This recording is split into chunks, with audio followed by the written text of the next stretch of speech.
Oi, gente! Sejam bem-vindos a mais uma aula de geografia. E continuando a série sobre vegetação brasileira, agora a gente vai olhar, né, para as características dos diferentes tipos de vegetação encontrados no Brasil. E hoje a gente vai falar só de dois deles, né? Duas formações aí florestais importantes. Uma é a floresta amazônica e a outra a Mata Atlântica, né? O que sobrou dela são pequenas manchas aqui no litoral. É interessante pensar que houve um momento histórico, né, na história geológica, por assim dizer, da América do Sul, né, onde essas duas formações vegetais provavelmente elas estavam ligadas, né? A gente sabe disso, né, porque tem espécies, né, da Mata Atlântica na floresta amazônica ou da Amazônia na Mata Atlântica, né? Essas plantas elas vão ter aí características de desenvolvimento diferentes em função das condições climáticas que são um pouquinho diferentes, né? Mas elas vão aparecer nesses dois habitats.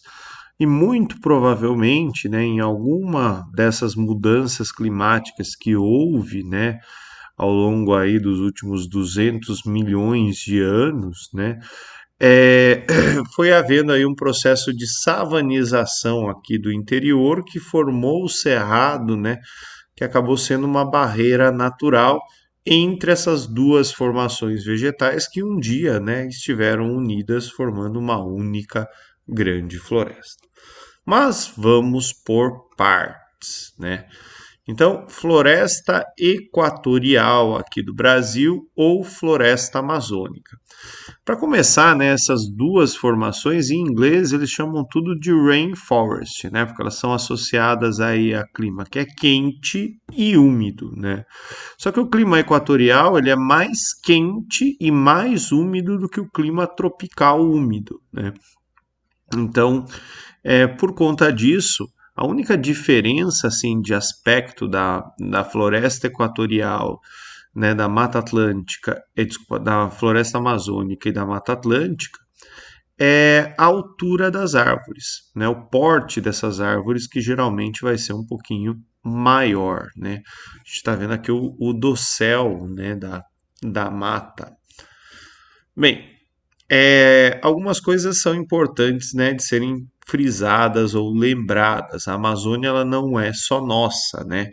A gente vai ter a Amazônia em vários outros países da América do Sul, todos esses que estão demarcados aqui no mapa, mas como vocês podem ver, né, a maioria da floresta amazônica está no território brasileiro. A floresta amazônica, né, ela não é só composta de árvores, a gente vai ter nela um extrato, né, de plantas higrófitas, de plantas que vivem na água, como essa Vitória régia, né, aquela plantinha de desenho animado, onde os personagens vão andando, né, mas não dá para andar em cima da Vitória régia, porque ela está só flutuando em cima da água. E aqui são as características gerais aí da floresta amazônica. Tem planta em tudo quanto é lugar, tem planta até na água, né? Então tem plantas hidrófitas.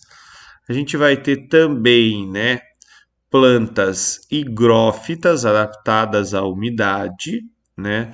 Toma cuidado aí que às vezes confunde, né? Então hidrófita, planta que vive na água, higrófita, planta adaptada à umidade. Ela é heterogênea, tem tudo quanto é tipo de planta. Ela vai ser densa, né? Tá tudo juntinha, uma pertinho da outra, perene, tá sempre verde.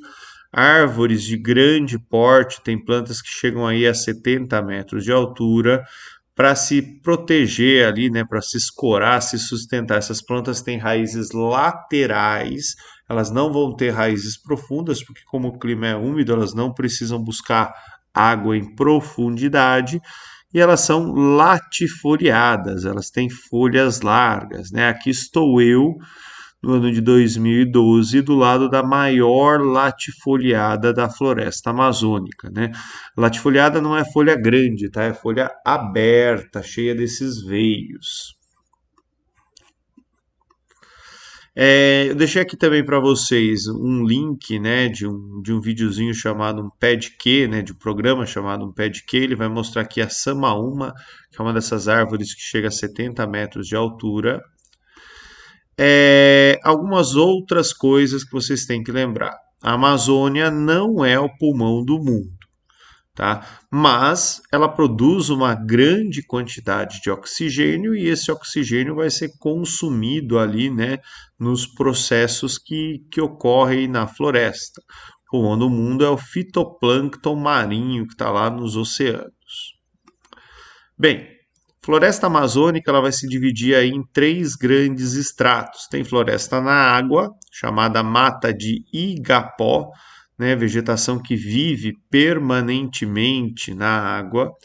A gente vai ter a vegetação de várzea, né, que ocasionalmente vai ficar embaixo d'água, e a vegetação de terra firme, onde estão as maiores árvores da floresta amazônica, né, dentre elas a castanheira, né, que vai produzir aí a famosa castanha do Pará. Aqui são desenhinhos do Percilau, né? O Percilau é um iconografista importante do IBGE, esse tiozinho aqui, e ele retratou, né, várias paisagens brasileiras, dentre elas, né, a região amazônica. Por fim, né, Mata Atlântica ou floresta tropical, né? A Mata Atlântica, originalmente, ela ia do Rio Grande do Norte até o Rio Grande do Sul. E percebam, né, que mais ou menos onde está o estado de São Paulo, um pedacinho aqui do Mato Grosso do Sul, ela se estendia para o interior também, né? Em áreas que são mais altas, né, havia também vegetação de Mata Atlântica. E aqui tem um aspecto, né, que é interessante. Uma outra forma da gente diferenciar, né, se dão duas imagens de floresta, eu tenho que adivinhar qual que é a Amazônia e qual que é a Mata Atlântica. O segredo está aqui, ó. Geralmente, Mata Atlântica a gente vai ter morro, vai ter pirambeira. E na floresta amazônica, a formação é plana. Ó, vou voltar lá na primeira imagem. Ó, é tudo plano, né? Porque aqui é uma planície, né? E a Mata Atlântica ela vai se localizar em área de planalto ou áreas mais elevadas. Aí tem também no litoral, na planície litorânea, né? Mas geralmente a gente vai enxergar morros como esse. Mata Atlântica, né? Foi uma das formações que a gente mais detonou aqui no nosso país. Esse mapa ele mostra a cobertura original dela, inclui aqui também a mata de araucárias.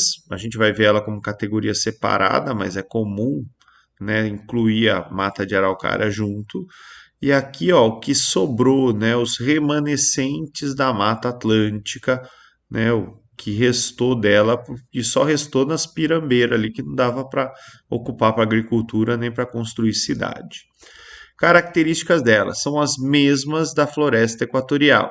Ela é perene, densa, ombrófila, né, plantas adaptadas à sombra, heterogênea, latifoliada e higrófitas.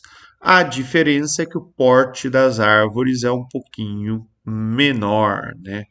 Aqui são desenhos do Percilau sobre a Mata Atlântica.